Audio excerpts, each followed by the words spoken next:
నమస్తే శ్రీ మాతృ నమః శ్రీ కృష్ణాయ నమః. భక్తి ప్రేక్షకులకు స్వాగతం. జూలై 16, 2026 నుంచి మనకి మళ్ళా ఆగస్టు 17వ తారీఖు వరకు గురు ఆదిత్య యోగం అనేది ఏర్పడబోతోంది. అయితే ఈ గురు ఆదిత్య యోగం ఏంటి అంటే కనుక అత్యద్భుతమైన 2 గ్రహాలు కలవడం అన్నమాట. అయితే ఇది జూలై 16, 2026 రాత్రి 11:44 సూర్యుడు కర్కాటక రాశిలోకి ప్రవేశం చేస్తున్నాడు.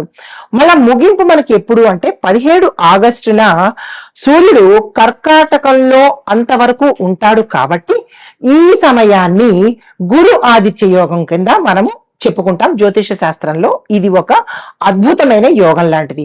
అయితే ఈ సమయంలో కర్కాటక రాశిలో ఉచ్చ స్థితిలో ఉన్నటువంటి గురుగ్రహము సూర్యుడితో సంయోగం చెందడం వల్ల విశేషమైన శక్తి, ప్రభావము, యోగాలు అన్ని కలిగేందుకు అవకాశాలు ఉంటాయి.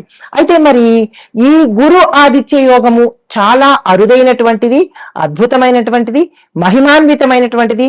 సకల యోగాలు ఇక్కడి నుంచి మనకి ప్రారంభమవుతాయి.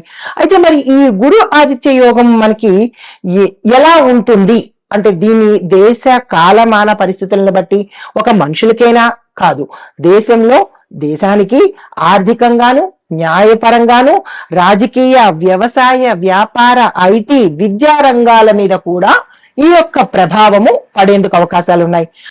ఈ గురు ఆదిత్య సంయోగంలో, ఈ యోగంలో జ్యోతిష శాస్త్రంలో మనకి గురువు శాస్త్రము, జ్ఞానము, సంతానము, దైవానుగ్రహము, ధర్మానికి సంబంధించిన కారకుడు. అయితే మరి సూర్యుడు ఏమిస్తాడు? అధికారము, ఆత్మబలము, నాయకత్వ లక్షణాలు, రాజసత్వానికి సూచన. 2 అద్భుతమైన గ్రహాల కలయిక.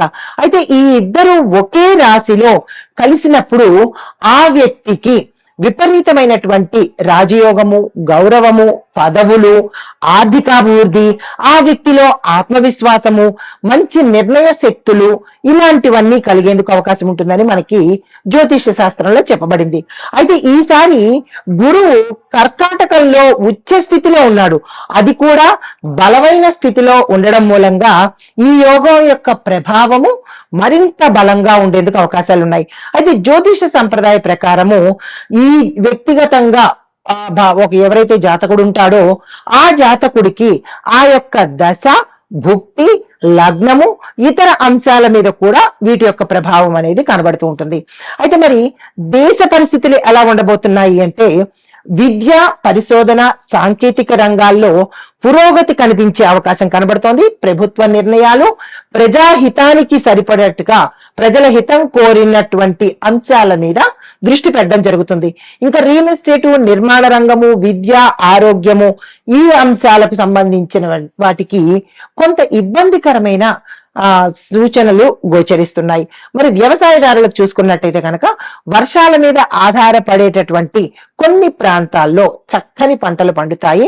బంగారంలా ఉండబోతుంది. రైతులకు మంచి ఊతంలాగా ఉంటుంది.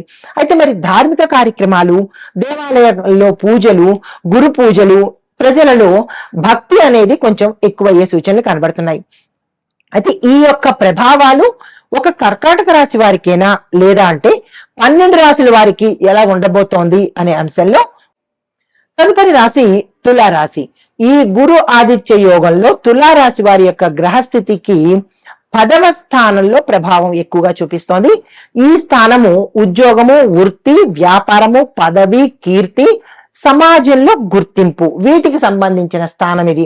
అయితే ఈ సమయంలో గురువు వృత్తి జీవితంలో అభివృద్ధి ఇస్తాడు, మంచి మంచి అవకాశాలు ఇస్తాడు. మరి సూర్యుడు అధికారము, నాయకత్వము, ఉన్నతమైన పదవులు, ఉన్నతమైన స్థానము, రాజయోగాన్ని కూడా ఇచ్చేందుకు అవకాశాలున్నాయి. మరి ప్రధాన ఫలితాలు ఈ తులారాశి వారికి ఎలా ఉండబోతోందంటే మీ యొక్క వృత్తిలో అంటే మీ ప్రొఫెషన్ లో కీలకమైన అన్ఎక్స్పెక్టెడ్ మార్పులు వచ్చే అవకాశం కనబడుతోంది. పేరు ప్రతిష్టలు పెరగడంతో పాటు మీ బాధ్యతలు కూడా 2 పెరిగే అవకాశం ఎక్కువ ఉంది. మీ పనితీరుకు గుర్తింపు రావడంతో పాటు సమాజంలో మీ స్థానము సుస్థిరంగా ఉండేందుకు అవకాశాలు ఉన్నాయి. ఇంకా ఉద్యోగస్తులు చూసుకున్నట్టయితే మీ ఉద్యోగంలో గ్రోత్ తో పాటు ప్యాకేజీ పెరగడము, ధనపరంగాను పేరు పరంగాను కూడా మంచి పేరు ప్రఖ్యాతలు వస్తాయి. ప్రమోషన్ లేదా కొత్త బాధ్యతలు అంటే మీరు చేస్తున్న పని కాకుండా అదనంగా కూడా బాధ్యత వచ్చే అవకాశం కనబడుతోంది. తీసుకునే ప్రయత్నం చేసుకోండి. అధికారుల నుంచి మంచి ప్రశంసలు రావడంతో పాటు ఒక అనుకోని గిఫ్ట్ కూడా మీకు వచ్చే అవకాశం కనబడుతోంది. ప్రభుత్వ రంగంలో ఉన్న వారికి మంచి మంచి అవకాశాలు వస్తాయి. టెండర్లు వేసేందుకు ఇది అద్భుతమైన సమయము. మీ నాయకత్వ లక్షణాలు సామర్థ్యము వెలుగులోకి వచ్చే అవకాశం కనబడుతోంది. అయితే మరి ఇక్కడ జాగ్రత్త ఎక్కడ ఉండాలి ఈ రాశిలో ఉండే వాళ్ళంటే, మీ యొక్క సహోద్యోగులతో మాట్లాడేటప్పుడు జాగ్రత్తగా మాట్లాడండి. ఆచి తూచి మాట్లాడే ప్రయత్నం చేయండి. ఓవర్ కాన్ఫిడెన్స్ తో, ఎంతూజియాజం తో లేదా ఉత్సాహంతో ఏవి షేర్ చేసుకునే ప్రయత్నం చేయకండి ఈ గురు ఆదిత్య యోగం ఉన్నంత వరకు. అయితే మరి ప్రైవేట్ రంగంలో ఉన్న వాళ్ళకి, ఐటీ రంగంలో ఉన్న వాళ్ళకి ఎలా ఉంటుందంటే, మీ సీనియర్స్ పొజిషన్స్ మీకు వస్తాయి. వాళ్ళు ప్రమోట్ అయ్యి వారి యొక్క స్థానము మీకు వచ్చే అవకాశం కనబడుతోంది. ప్రాజెక్ట్ లీడర్ అవకాశాలు కూడా మీకు వస్తాయి. అందుకునే ప్రయత్నం చేయాలి. విదేశీ కంపెనీల్లో పనిచేసే వారికి ఇది అద్భుతమైన సమయము. మీరు ఏ పని చేయాలన్నా అంటే మీ గ్రోత్ డెవలప్మెంట్ కోసం కావచ్చు లేదా పెట్టుబడుల కోసం కావచ్చు ఈ సమయాన్ని ఉపయోగించుకోండి. మీ నైపుణ్యాలకు సంబంధించినటువంటి గుర్తింపు వచ్చే అవకాశం ఉంది. వ్యాపారస్తులు చూసుకున్నట్టయితే కనుక మీ యొక్క వ్యాపారాన్ని విస్తరణ చేయడానికి కానీ, లేదంటే వేరే బ్రాంచులు పెట్టుకోవడానికి కానీ, కొత్తగా వ్యాపారాన్ని స్టార్ట్ చేయడానికి కానీ, ఇలా ఏదైతే ఆలోచిస్తారో ఆ ఆలోచనలకు ఈ సమయము మంచి సమయము. చేసే ప్రయత్నం చేసుకోండి. కొత్త ఒప్పందాలు కానీ లేదా కొత్త భాగస్వామ్యాలు కానీ వచ్చేందుకు అవకాశం ఉంటుంది. యాక్సెప్ట్ చేసుకోండి. ప్రభుత్వ సంబంధించిన పనులు ఏవైనా ఆగిపోయి ఉంటే గత కాలంలో అవి ఇప్పుడు ముందుకు వెళ్లే అవకాశం కనబడుతోంది. దానికి సంబంధించినటువంటి ప్రయత్నాలు చేసుకోవాలి. మీ యొక్క బ్రాండ్ పెరిగే అవకాశం కనబడుతోంది. ఏ రంగంలో ఉన్న వాళ్ళకైనా బ్రాండ్ ఇమేజ్ అనేది పెరిగే అవకాశం కనబడుతోంది. అయితే మీరు ఎక్కడ జాగ్రత్తగా ఉండాలి ఈ రాశిలో ఉండే వాళ్ళంటే, ఏదైనా పత్రాల మీద, డాక్యుమెంట్స్ మీద సంతకాలు పెట్టేటప్పుడు కానీ, లేదా మీరు మధ్యవర్తిత్వం వహించేటప్పుడు కానీ, అంటే మీడియేటర్ అంటారు కదా, ఆ సమయంలో మీరు ప్రతిదీ పరిశీలన చేసి మాత్రమే మీరు ముందుకు వెళ్లే ప్రయత్నం చేయండి. తొందరపడి సంతకాలు పెట్టకండి. ఆర్థిక పరిస్థితి చూసినట్టయితే కనుక మీ ఆదాయ మార్గాలు పెరిగే అవకాశం ఉంది. వృత్తి ద్వారా ఆర్థిక లాభాలు వచ్చే అవకాశం ఉంది. దీర్ఘకాలిక పెట్టుబడులకు ఇది అద్భుతమైన సమయము. లాంగ్ టర్మ్ లో మీరు ప్లాన్ చేసుకోండి. ఎక్కువ అమౌంట్ ప్లాన్ చేసుకోండి. ఖర్చుల మీద నియంత్రణ పెట్టుకునే ప్రయత్నం చేయండి. ఆకస్మిక ఖర్చులు వచ్చే అవకాశం ఉంది. అయితే విద్యార్థులకు చూసుకున్నట్టయితే కనుక వృత్తి సంబంధిత అంటే ప్రొఫెషనల్ కోర్సు చేసే వాళ్లకు లేదా కొత్త కోర్సులు చేసే వాళ్లకు ఇది చాలా అద్భుతమైన సమయము. పోటీ పరీక్షల్లో ఎవరైతే సక్సెస్ కోరుకుంటారో కొద్దిగా శ్రమ పడాలి. అంత తొందరగా ఈ సమయంలో రాకపోవచ్చు. కొద్దిగా శ్రమపడి చేసినట్టయితే వచ్చే అవకాశం ఉంది. మేనేజ్మెంట్, లా, టెక్నికల్ ఇవి చదివే విద్యార్థులకు అత్యద్భుతమైన సమయము. మీరు ఏదైతే గోల్స్ పెట్టుకున్నారో ఆ గోల్స్ ని రీచ్ అయ్యేందుకు అవకాశాలు ఎక్కువ ఉన్నాయి. కుటుంబపరంగా చూసినట్టయితే కనుక కుటుంబంలో మీ స్థానం గౌరవంగా ఉంటుంది. ఉన్నతంగా ఉండేందుకు మీ యొక్క నిర్ణయాలు వాళ్ళు గౌరవించేటట్టుగా ఉండబోతోంది.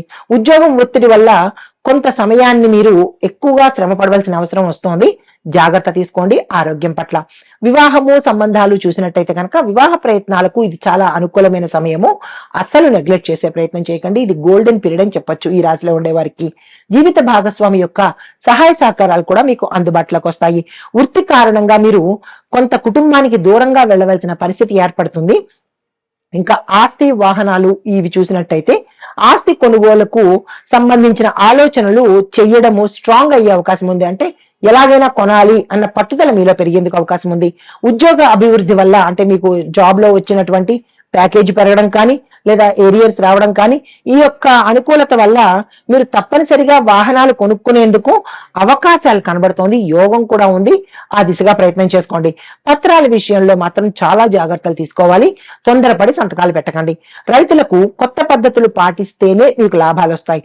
లేదంటే గతంలో ఎలా ఉన్నారో ఇప్పుడు కూడా అలాగే ఉండే ప్రయత్నం ఉంటుంది. చాలా జాగ్రత్తలు తీసుకోవాలి రైతులు.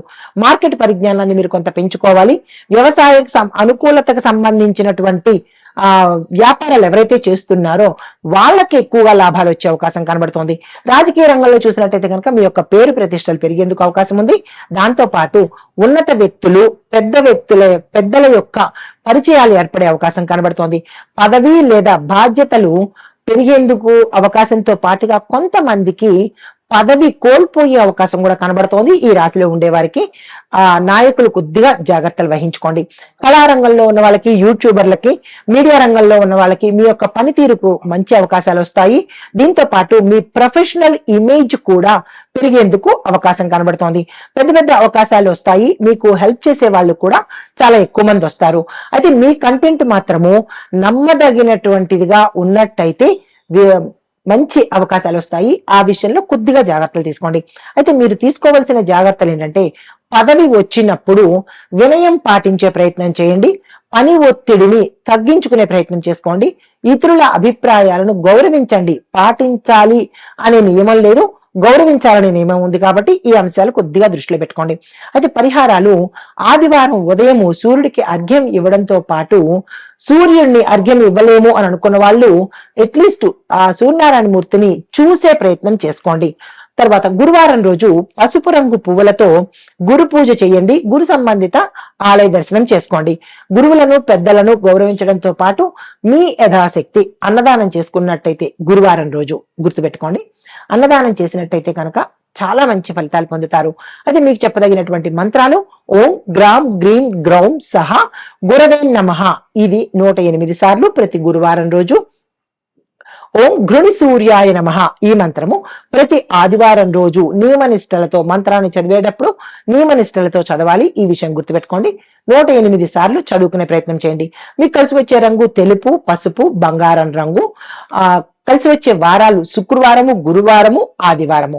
మరి మీరు ఇవ్వవలసిన దానాలు పసుపు, శనగలు, గోధుమలు.